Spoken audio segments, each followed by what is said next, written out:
female folk singer is dead after she was attacked by a pair of coyotes. What is the monkey doing? Tell me what the monkey... He hit your face off! We actually have a trainer in the water with one of our whales. If I show weakness, if I retreat, I may be hurt, I may be killed. Baby Azaria Chamberlain was taken by a dingo back in 1980.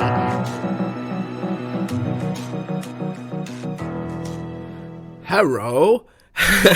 Welcome back to Man. It is the only true crime podcast on the internet where all the killers are real animals. I'm your host, James Chapman, the most smelly with the most belly. And let's just get it out of the way right at the beginning. Let's address the elephant in the room.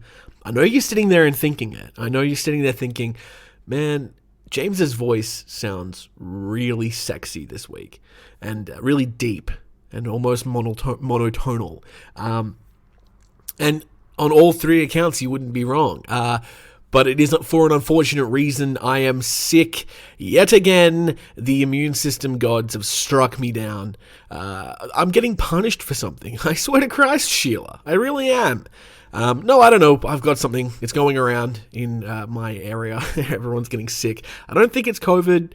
I think it's COVID's little bastard cousin or twin or something weird like that. But yeah, if you're wondering why my voice sounds so smooth and sexy and deep, it's because I'm sick.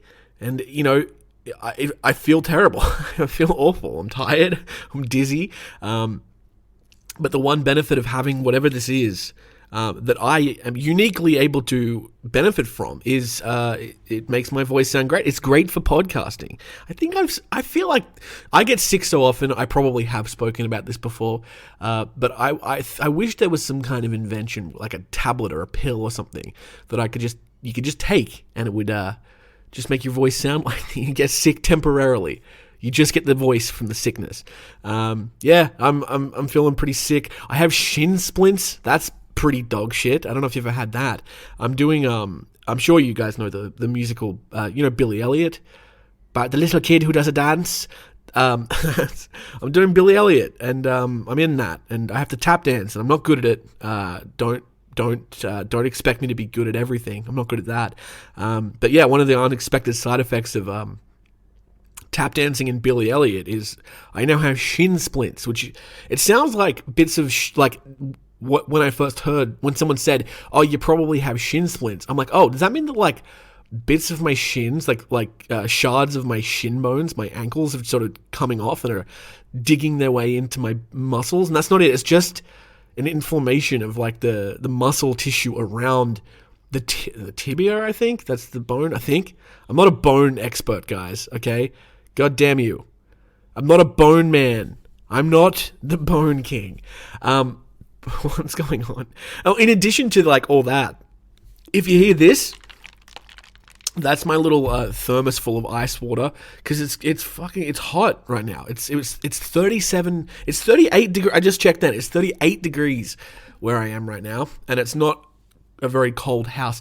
38 degrees Celsius for my metric. No, is Celsius on the metric system? I'm so tired. No, it's not. But I want to do the quick conversion for you in my head. Definitely not opening an app called Units Plus to try and figure it out. 38 degrees in Celsius is 100.4 degrees Fahrenheit. That's what I'm dealing with. So if you're an American and you're like, oh, it's 100-degree heat out there, that's what we're going through. But it's Australia. It's Australia. El Niño. We're having one of those El Niñas, as Trump would say, and it's sweltering and hot. So yeah, if you hear any ice or any sucking of straws, that's me. Trying to not die of heat. But what's not hot? Canada. Bad segue. Today we're going to Canada, guys. We're talking about a fairly, recent story that occurred in Canada. A man who was killed by a wolf. Presumably, was he? Ooh, twist. No, he very much likely was. So today we're talking about the death of Kenton Joel Carnegie. And at the outset, I do say this a lot when it's a recent story. I probably don't say it as much as I should. A young man did die, and he has a family who is alive and well. And this happened like 10 years ago, more than 10 years. Oh, less than. Hold on, when was it? I haven't got the script up yet. It doesn't matter. I'll tell you later. But yeah, I just wanted to, at the front of this, express sympathy and empathy, and make it. I'm not making fun of. If at any point I make silly jokes, it's just because I'm a silly little goose. It's not it's not for any lack of empathy for Kenton or his family. It is quite a sad story, and we will get into it in a moment. But first, I want to acknowledge today's source.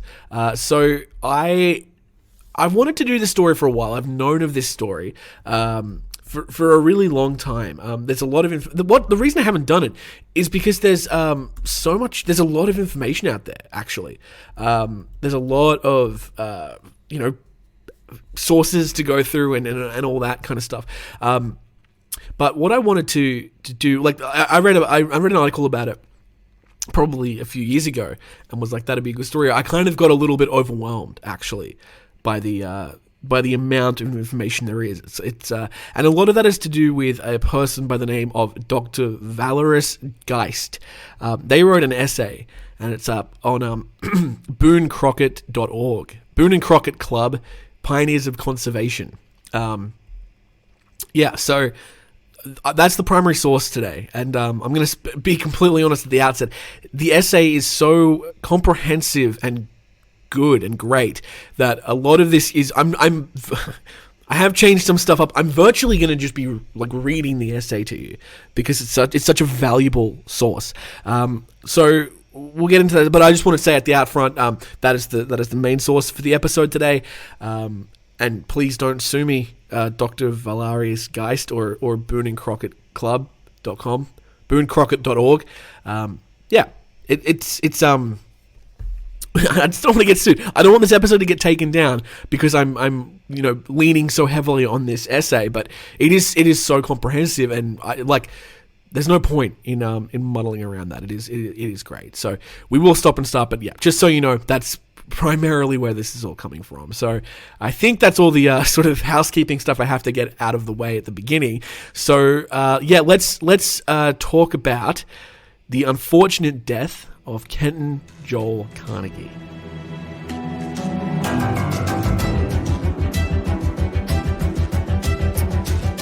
So, Kenton Joel Carnegie.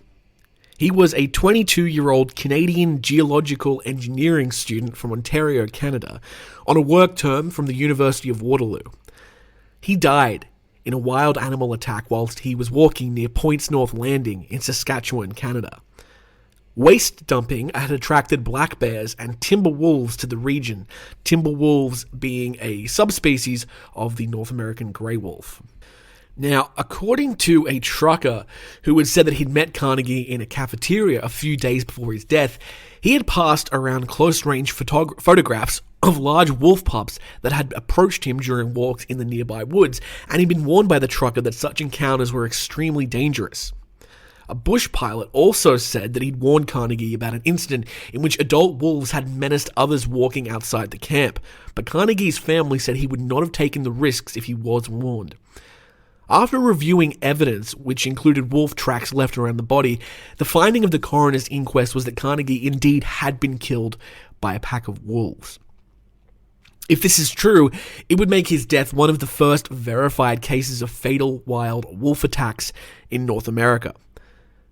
Now, there have been a few documented wolf attacks on humans in North America, but not as many in comparison to wolf attacks in Europe or Asia, and relatively few attacks by other larger carnivores. In fact, I could only find records of about 30 fatal stories in which wolves had killed people that were confirmed in all of history.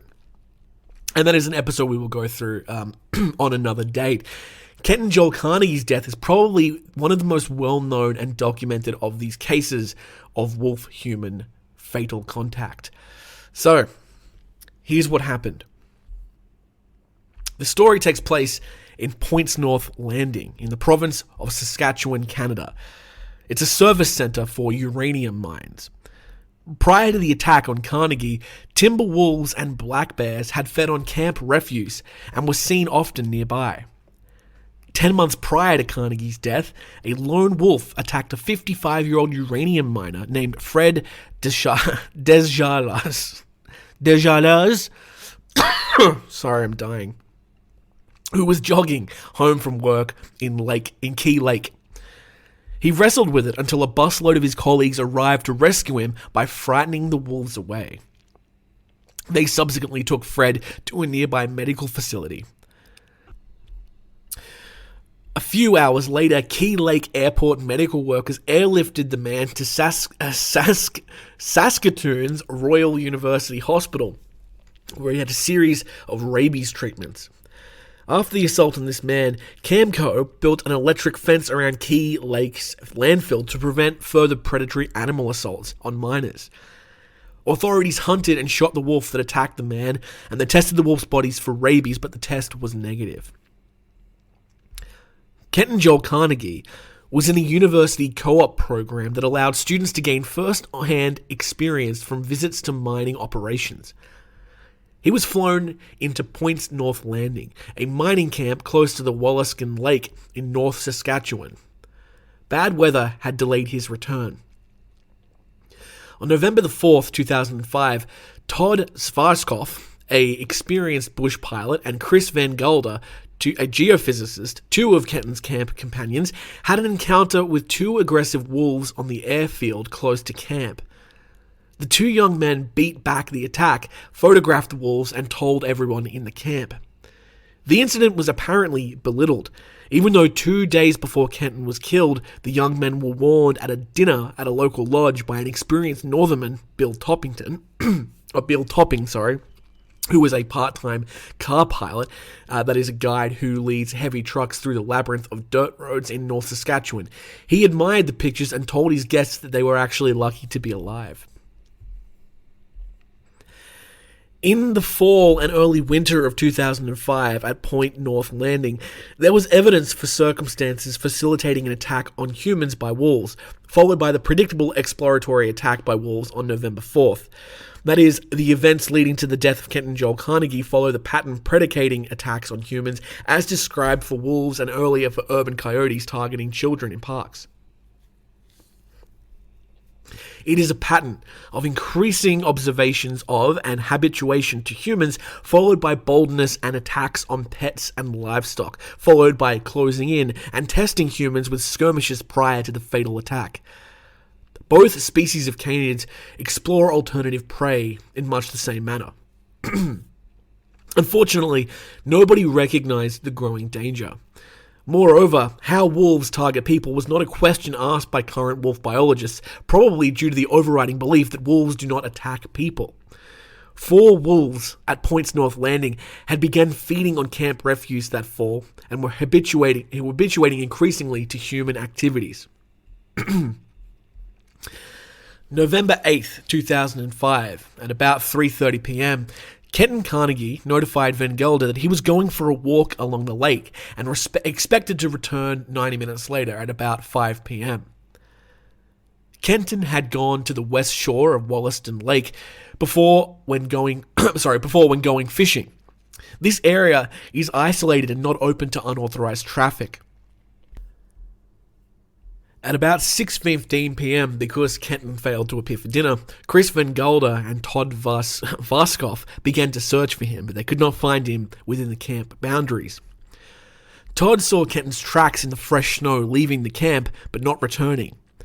About 6:30 p.m., Chris and Todd and Mark Eichel, co-owner of the camp, drove out in a truck searching for Kenton. Fresh snow had fallen, and the party followed the clear footprints which headed south from camp. Because of the fresh snow, the tracks were easy to follow. Kenton's tracks headed towards the shore of the lake.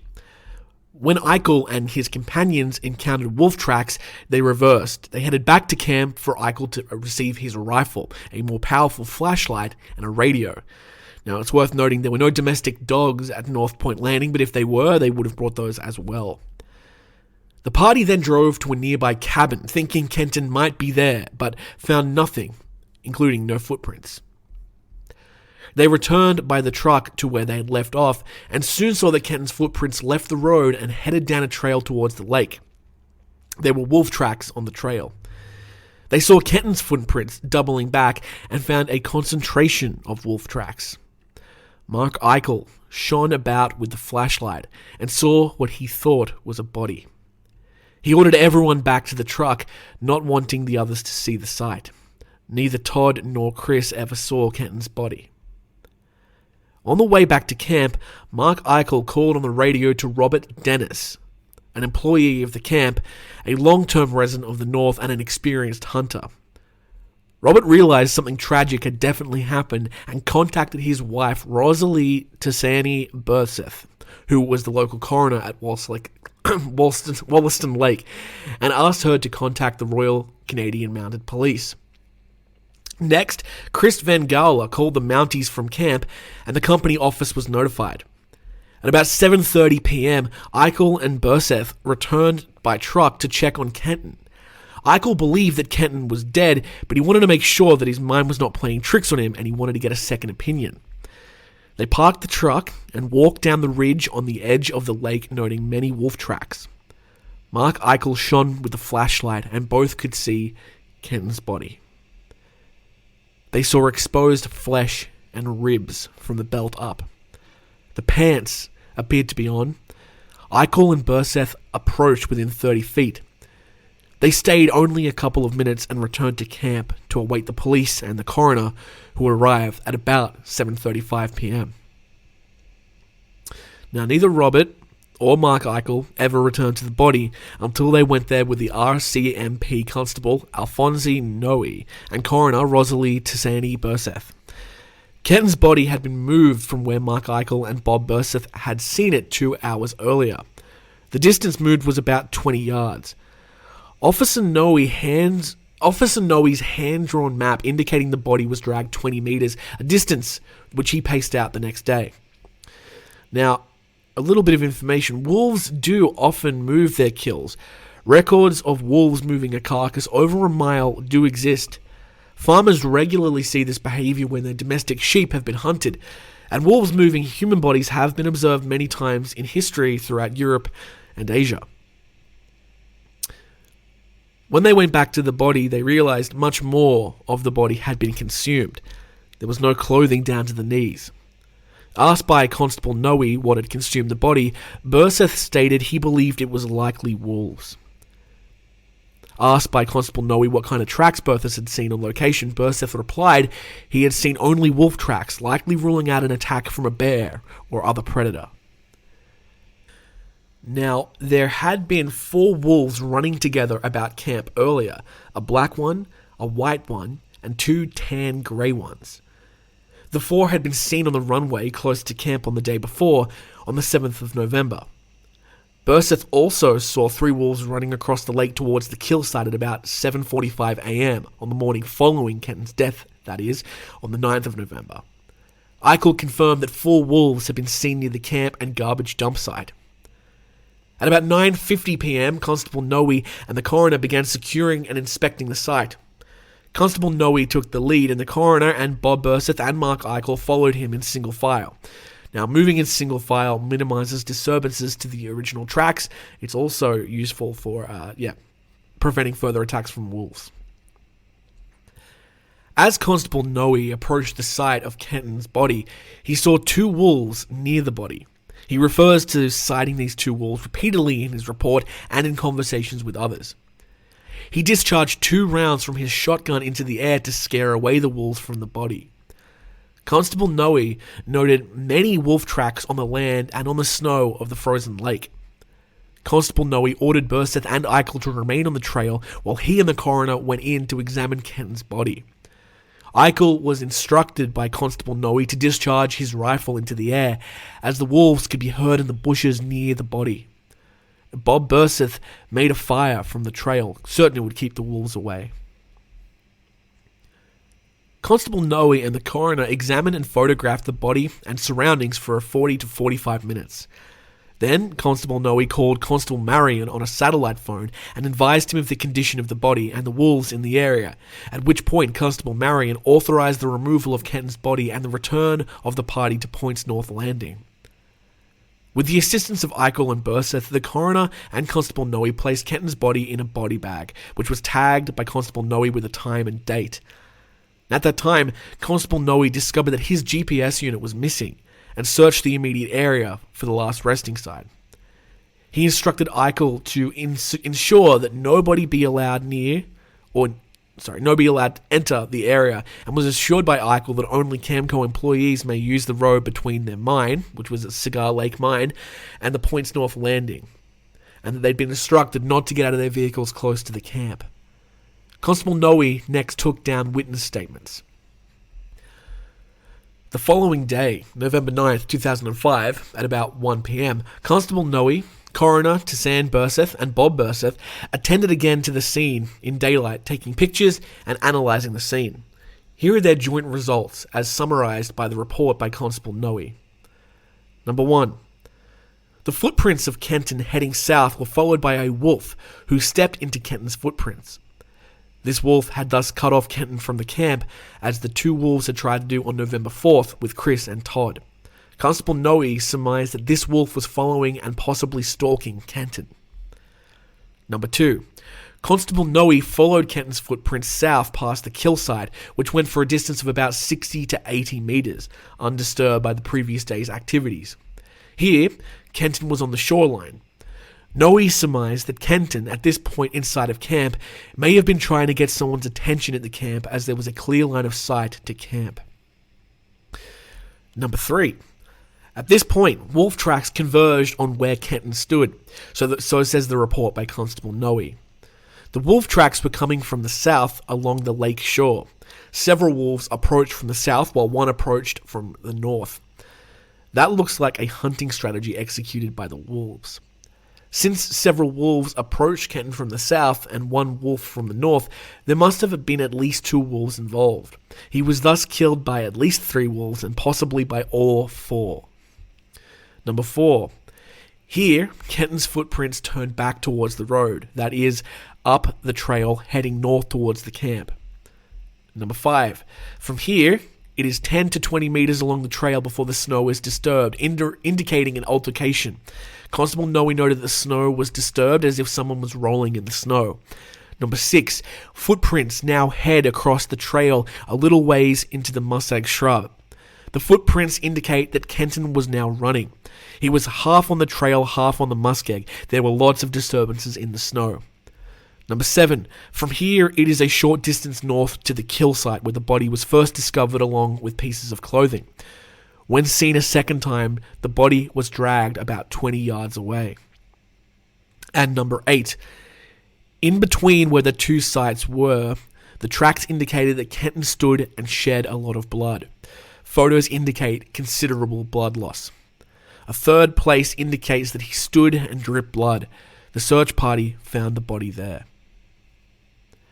Constable Noe photographed the area until the battery of his camera gave out, and he collected all clothing pieces that were not previously found. Noe received a CD with photos of Van Gelder and Schwafkoff's interaction with the two wolves on the previous Friday, November 4th, from Christy Oysterich, and expressed surprise that neither had informed him of that attack. 2 conservation officers from the Saskatchewan Game Department, Kelly Crane and Mario Gaudet, arrived on the 10th of November in order to do their investigation. They stated in their report, officers investigated the site and found numerous wolf tracks in the area. No other large animal tracks could be found. In the light of what was to follow, it is important to examine the nature and qualifications at tracking of the 8 witnesses who were on the scene after Kenton was killed. The author of the essay has done a great job at this.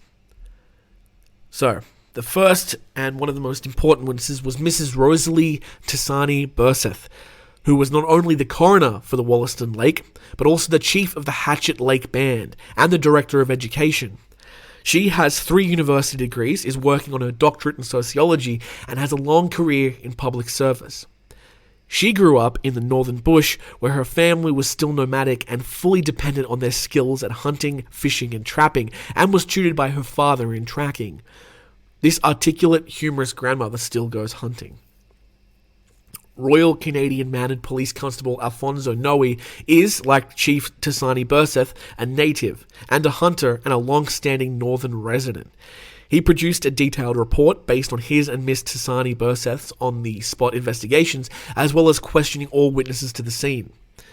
The next witness was Robert Dennis Bob Burseth, who is the husband of the coroner and an employee at Points North Landing. He has 17 years of experience in the region. He is married to the coroner and the chief, Mrs. Rosalie Tasani Burseth. He's an avid hunter. He killed the 2 wolves at the dump after the Kenton attack.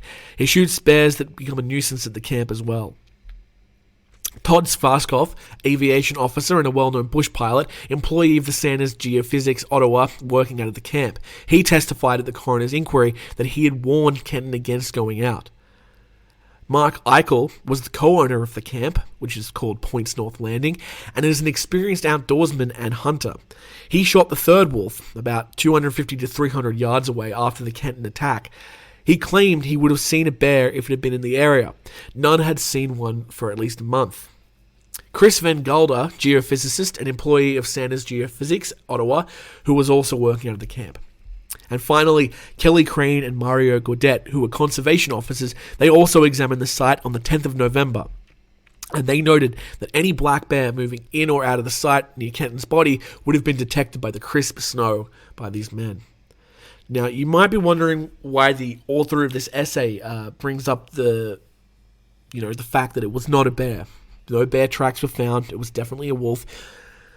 Later in the story, we'll get to it in a moment, some people tried to dispute the claim that it was a wolf. They were, I guess you would call them wolf activists, and they don't like the idea of wolves being responsible for this attack because they think it undermines the wolf's sort of what they view as the wolf's innocence. I think they want to do PR for the wolves, basically, and they try to pin this on a black bear. Now, the tracks and signs at the scene were examined by 2 senior native persons highly experienced by tracking, by 2 experienced northern hunters, by 2 conservation officers, by a seasoned bush pilot, and a highly trained physical scientist. Schwarzov, Van Gelder, and Eichel, who were first on the scene, identified only wolf tracks. They were vindicated in this opinion by Bob Burseth, as he insisted he only saw wolf tracks as well. He in turn was vindicated by RCMP Constable Noe and Coroner Burseth, who not only saw wolf tracks, but also saw and heard wolves so close to Kenton's body that Constable Noe fired his shotgun twice to spook the wolves away and asked Mike Eichel to discharge his rifle. Conservation officers Crane and Gaudet also only saw wolf tracks. In addition, Constable Noe and Coroner Tasani Burseth not merely identified wolves as the killer of Kenton Carnegie, but deciphered the track patterns left by wolves, showing a classic hunt pattern by wolves. The wolf pack had split, and the wolves approached their prey from the back as well as from the front, cutting off any possible retreat. They documented multiple attacks and a progression of the victim to the final collapse. Moreover, 4 wolves had been seen for weeks habituating to camp activity and ran in anticipation towards garbage disposal units and tore apart plastic garbage bags in the presence of humans, observed humans, and staged an unsuccessful attack on 2 camp residents 4 days before they killed Kenton Carnegie. Then came a big surprise. The Saskatchewan coroner asked for the case to be re-examined by scientist Dr. Paul Paquette and a wolf researcher, Professor Ernest G. Walker of the University of Saskatchewan. Before their confidential report was submitted, Paquette informed the popular news media that he recognized immediately that a black bear had killed Carnegie. In National Wildlife, the February/March 2007 edition, in an article entitled Sexy Beasts by Paul Tolley, we read, "Wolves remain a boogeyman today, as illustrated by the death of a Canadian man in 2005. When Kenton Carnegie's mangled corpse was by the way, not a very tasteful way to put this. When Kenton Carnegie's mangled corpse was discovered near a remote Saskatchewan mining camp of Points North Landing, the Royal Canadian Mounted Police immediately blamed wolves. This story made headlines around the world.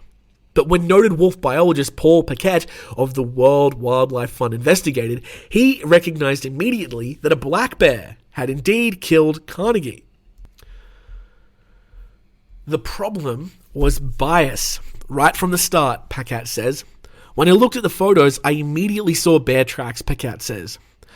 The National Geographic Society sent a team to film and reenact Kenton's death. Dr. Paquette acted as a consultant. Kenton's parents were so upset by the resulting quote-unquote documentary that they wrote a letter of protest to the society. Mrs. Tisani Burseth told the author of this article that she was so upset and offended by the manner that the camera and interview crew of the National Geographic had treated her. She told the author that she tried to speak to Paul Paquette at the inquest, but that he would not speak to her, with her or even make eye contact with her.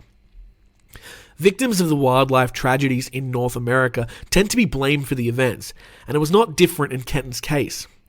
It greatly upset Kenton's family, as did the brazen whitewash of wolves that could not only mislead the public but also the judiciary. Distraught by the treatment they had received and the misattributions to their son, Kenton's parents turned to 4 scientists and asked them to do independent investigations. 3 of these scientists agreed. Mark McNay, a senior biologist from Alaska, Brent Patterson, a seasoned scientist from Ontario with considerable wolf experience, and the third was Dr. Valerius Geist, who was the author of the essay of which this episode heavily leans upon. All 3 of these individuals wrote reports concluding that Paquette's claim that a bear had killed Kenton Carnegie was untenable and that wolves had killed Kenton Joel Carnegie. Paquette claimed in the eyewitness accounts that they were unreliable and biased and unsupported claims contrary to all evidence. Paquette, examining the photographs of the site as photographed by RCPM Constable Noe, mistook the tracks of wolves heading across the overflow on the lake ice, where wolves stepped through a thin layer of snow resting on water, which consequently distorted their tracks as bear tracks. Now, Dr. McNay and Dr. Geist were both very familiar with wolves. He is, of course, from Alaska, and the author of this article was from Finland. All concluded that from the tracks in question, as photographed by Constable Noe, they were wolf tracks, and McNay demonstrated that the pattern of the distorted tracks on the overflow were of a regular canid trotting pattern, and quite different from the track patterns left by bears. That is, 3 independent peer reviews confirmed what 8 eyewitnesses on the site had observed. It was wolves, not a bear. Paquette claimed that a number of forensic signs identified the responsible predator was a bear. And these were, number 1, that wolves do not drag their prey from the kill site but consume in situ. Yet Kenton's body, he claimed, had been dragged some 50 paces. In North America, the experience of wolf biologists studying free-living wolves in the wilderness areas is that wolves feed on their prey in situ. In the author's personal experience with wolves killing their neighbor's sheep is that they always move their kills into cover about a mile from the sheep's pasture. The European accounts of how wolves deal with prey, livestock, and humans included is that they carry or drag into cover away from where they attack their prey, close to human habituation. The resolution of what appears as opposites is quite simple. Wolves undisturbed consume their kills on the site. Wolves disturbed or close to danger move their kill. And that's what happened in the Kenton Carnegie case. The wolves fed at the kill site till they were disturbed by the first search party. When the second party arrived, the wolves had dragged Kenton's body about 20 meters, not 50 meters. Paul Paquette is quoted in the National Wildlife article on page 30 saying, The clothes and skin had been stripped away, indicating the so-called banana peel eating technique common to bears, which you would have seen on TikTok where that bear killing that fucking salmon. It's awful. The author posits, how could Paquette possibly know that? How many clothed human bodies handled by wolves have ever been available for examination in North America? Moreover, Paquette ignores that 4 wolves in question had plenty of experience ripping apart and peeling back the plastic of plastic garbage bags saturated with human smell in order to reach discarded camp food. Now, the wolves had not consumed the victim's liver and heart, which is also very uncharacteristic of wolves. Quote from the National Wildlife, Carnegie's heart and liver, the most desirable morsel for wolves, Paquette says, were left intact. Internal organs had been consumed, namely the ones surrounded by fat. And that fits with the author's own observations on how wolves, undisrupted by humans, scheduled on their feeding of sheep they killed, fat first. Paquette did not take into account that wolves had been disturbed twice and were not able to finish with the corpse. Furthermore, on page 48 of Will Graves' book on the Russian experience with wolves, a Russian scientist reports that wolves, in feeding on a freshly killed moose, the heart, lungs, and liver had not been touched. Dr. Carlo Negrin from Finland made similar findings. However, all forensic signs of a bear presume that the bear was standing or moving in about 1.5 inches of fresh snow. For instance, if a bear had peeled away the clothing, then the bear must have had his paws on the ground in the snow.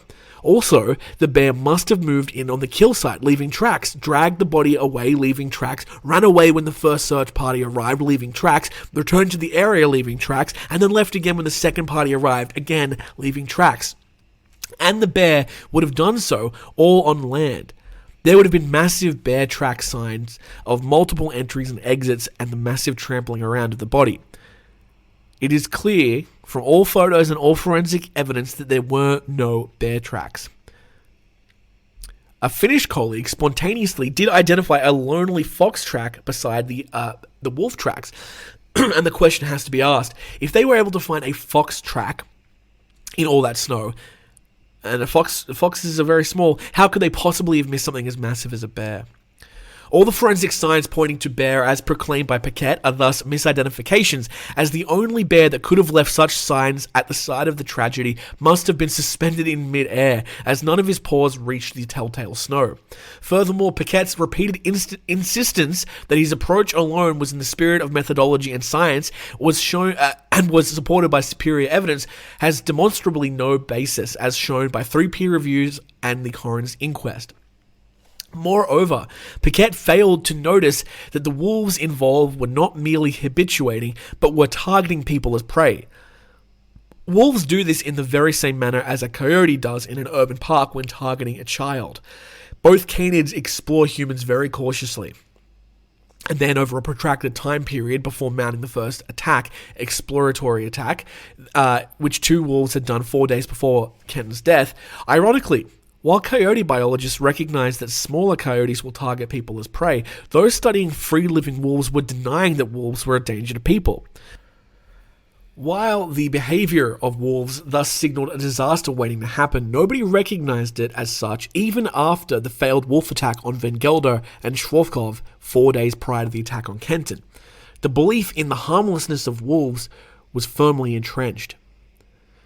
The coroner ruled that only one expert witness would be allowed to testify on behalf of the Carnegies, and they chose Mark McNay. After listening to an eyewitness at the scene, Paul Paquette, and the presentation by Mark McNay, the 6-person jury rejected Paquette's presentation unanimously, despite being assisted by counsel. The jury ruled that the cause of Kenton Carnegie's death was wolves. Kenton Joel Carnegie's memorial reads, Kenton was an honours student in his 3rd year of the Geological Engineering Co-op program with the University of Waterloo and a graduate of O'Neill College in Oshawa. Kenton was a man of profound integrity, intelligence, knowledge, and dedication and humour, and he will be deeply missed by all those whose lives he touched. He was a man of science, a brilliant artist, a music aficionado. Kenton had an incredible understanding of the land and an everlasting love of travel and exploration. Kenton is the cherished son of Kim and Laurie, a loving brother of Calvin and Brienne, dear grandson of John and Janine and Lillian Carnegie, dear nephew of Janie and Mike, Roxanne and Johnny, Debbie and Gord, Pam and Ray and Chris and Jamie. He was a treasured cousin of Jessica, Jonathan, Brennan, Rowan, Aidan, Katie, Brett, Sydney, Danny, Richard, Avery, Jared, and James. And that's the story, guys. The story of how one man's death at the teeth of a pack of wolves turned into a legal spectacle. And it basically came down to PR for wolves and bears. We're going to take a break now, guys, and we'll come back and we'll talk a little bit more. Go and do a wee. Bye.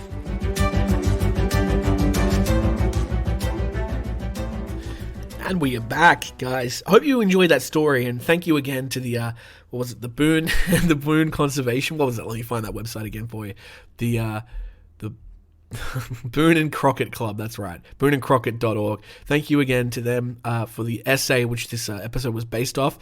Fantastic, honestly, by Dr. Valerius Geist. That was from 2009, that article. So the death occurred in 2005. So yeah, nearly 20 years ago. But still, really, really sad. There's so much information about it. It is a tragedy. That word's thrown around a lot. But it is. It's such a tragedy when a young person loses their life. It seems like Kenton was a avid outdoors person, and he knew what he was doing. I saw a lot of articles kind of blaming him, which is I think I've been guilty in the past of doing that too. There are activities that you can do that put you in more risk, and I guess going for a walk near sundown, although 5 p.m., 6 p.m. in Australia in certain times of the year, that's sunset. But in the north of the planet, the days are longer, so maybe it wasn't as dark as I'm thinking it was, and he was just going for a walk in the middle of the afternoon. So it's hard to blame someone for just taking a walk in nature, because that's something we should all be allowed to do. Just tragic, and it is a very interesting plot twist that someone tried to reverse the decision of the coroner to say that a bear had committed the attack, not wolves, seemingly because that person is a member of an organization who have dedicated themselves to restoring the public image of wolves. I thought it was really interesting that I don't have this misconception. The conception that the wolves don't attack humans seems very false to me. We know wolves have attacked people in Europe for thousands of years. The Beast of Gévaudan killed dozens of people, and that was most likely a wolf as well. There's the wolves of Saison in France. There's so many, stories of wolves attacking people. I would imagine that there's a lot of stories from Native Americans as well of wolves attacking and killing people. But there is a list of wolf attacks. We will go through that another day. But yeah, interesting story. Doing the research for this, I went on YouTube and had a look at some videos. There's a couple that I found very distasteful. Actually, there was it was like recounting moment to moment Kenton Joel Carnegie's last, moments alive.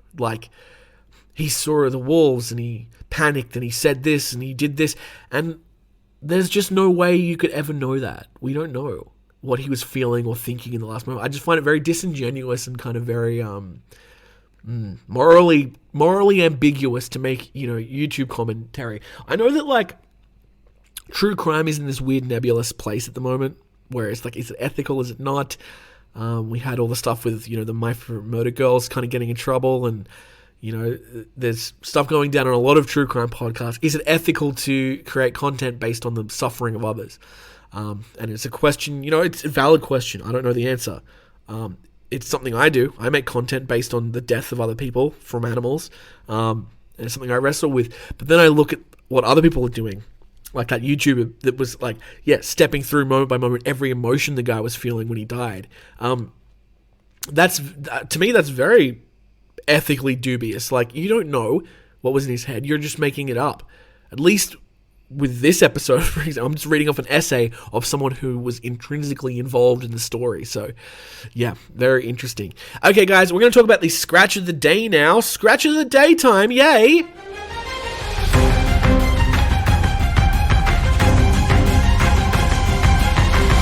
Scratch of the Day, of course, the segment of the show where we look at articles in the news and we talk about them. And I actually had an Instagram message. We've had a few Instagram messages this week. It's been delightful. Let me pull it up because we had a suggestion for which story to cover. We also had someone who has a story themselves. It's like a first of the show. Brad messaged me on Instagram. I'll read the message.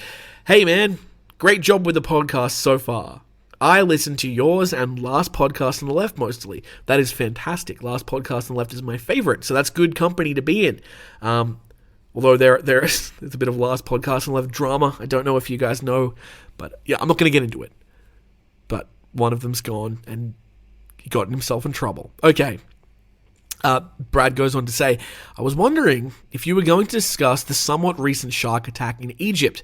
That has to be one of the most brutal shark attacks caught on video alongside the great white shark attack in Australia with that dude who was swimming off the coast last year, posting a link to a random YouTube account which has multiple views of the attack. Thanks, man, and keep up the great work. That was a lovely message to get, Brad. Thank you. And as, stated, we're talking about it. So I looked it up. It was a Russian guy, apparently, that was killed in June of this year by a shark in Egypt.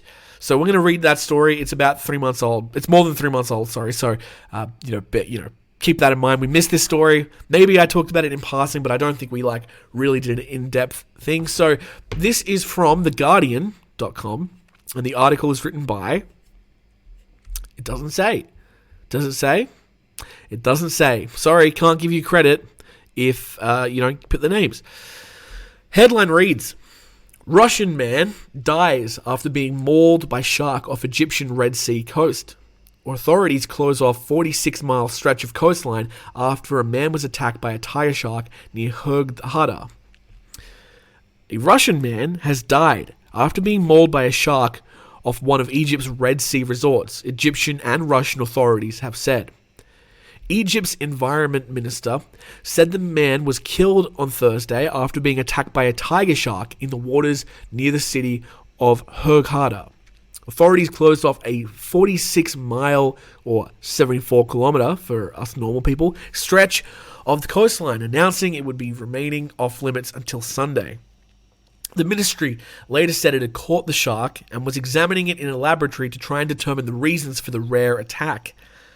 The Russian consulate in Hurghada identified the man as a Russian citizen but did not give his name.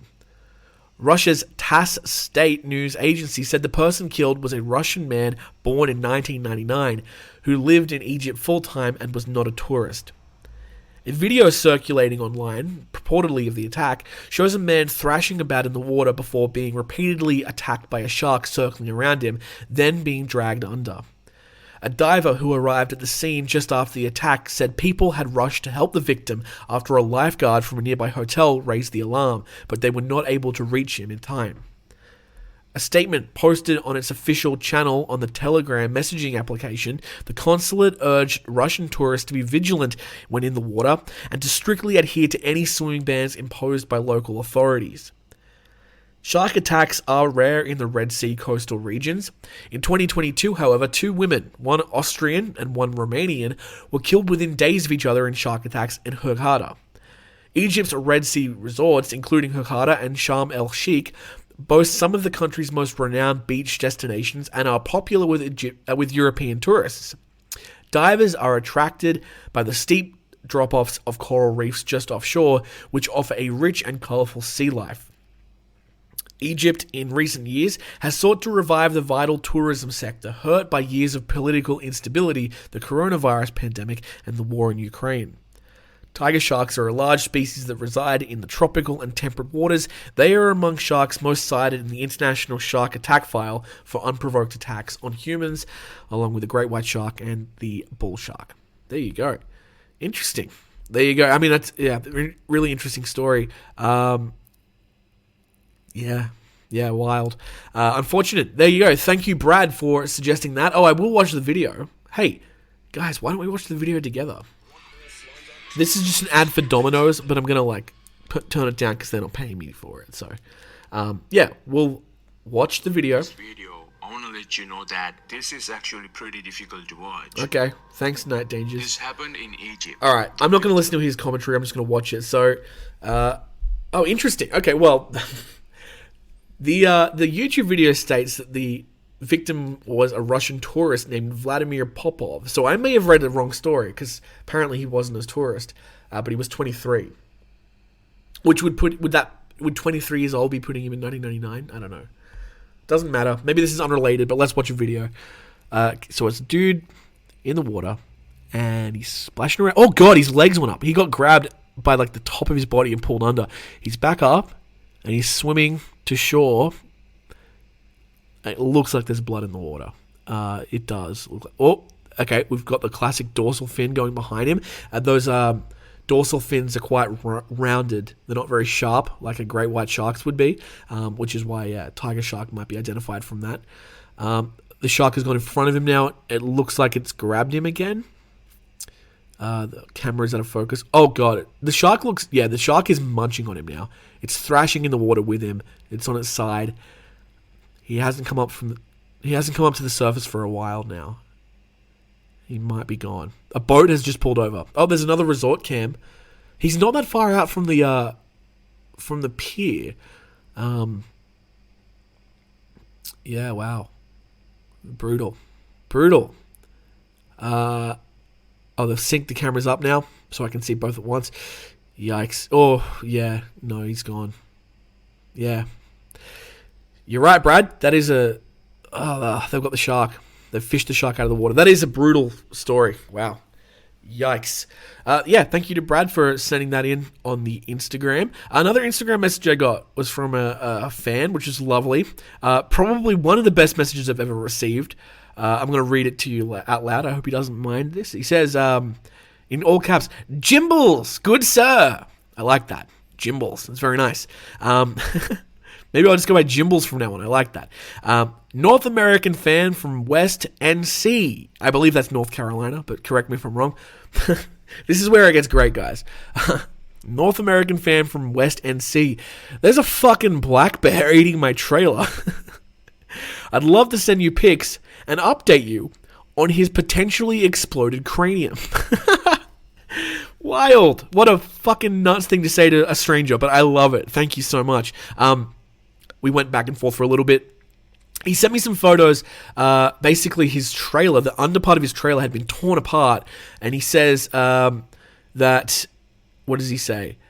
Yeah, bro was literally trying to get the trash can from under the bottom of the trailer. And he says also, by the way, North Carolina's wildlife office won't trap the bear unless he's harmed someone. Yeah, absolutely crazy. Made my day seeing that. Fantastic. I did say to him to stay safe as you can. And also, like, I guess try not to blow the head off a bear if you can avoid it. If it's not hurting you. I don't know. It's a crazy world out there, guys. So, who knows? I just was very chuffed at that message. It was very random. I loved it. Yeah, thank you. I don't know what his name is, but you can follow him. It's Vice's Music Official on Instagram. So maybe music. You're a music guy. Seemed like a music guy to me. Yeah, good. Anyway, we're running out of time, guys. I was going to do a beastly biography. Brayson from Instagram, one of our day ones, a very interesting, sorry, not very, I was about to say a very interesting person. That sounds very mean. No, a very thoughtful fan of the show who contacts me frequently and often, and I do appreciate it, has suggested the Sawfish for a beastly biography, which I think we'll have to get to next week because I am feeling sick. Daddy needs to rest, so we're going to call it, guys. We're going to call it. Thank you for listening to this episode. As always, if you have any requests for stories or movies we can watch or requests for Scratch of the Day, news segments we can do, you can always suggest that stuff. I do love it. I really do appreciate it. It really makes my day. Sometimes because a lot of my listeners are from North America, and I'm obviously from Australia. Our time zones don't sync up, so like you guys will be messaging me at like maybe what's like 8 p.m. for you, but it's like in the middle of the workday for me. So sometimes I get a message on Instagram, and I just go to my coworker and go, look how cool this is. I got a fan, and they've sent me something, and it's very, it makes me damn right chuffed and cheesed. So yeah, you can follow us on Instagram at Man It Is Podcast, or my own personal Instagram at Jimothy Chaps. We also have a Facebook, and you can email us at manitispod@gmail.com. Of course, the Patreon, if you want to give me a little bit of cash. I'm very poor right now. I'm very, very strapped. Patreon.com/manitis. I can buy a sandwich if you donate some money there, so please do. And of course, yesterday or today, depends on when you're listening to this, it was International Podcast Day, and I did go on my Instagram and ask you to do a few things. I asked you to please follow or subscribe to this podcast wherever you're listening, and to also give it a 5-star review if you can do so on your preferred podcast app. And the third thing I asked you to do was to have a sexy day, and I do hope you have a sexy day. You are a sexy person, and I love you. Okay, Daddy, Papa needs to go to bed. Thank you for listening. Stay safe out there, because as we know, It's a jungle out there. Doo-doo-doo-doo-doo-doo. Oh, I have a fever.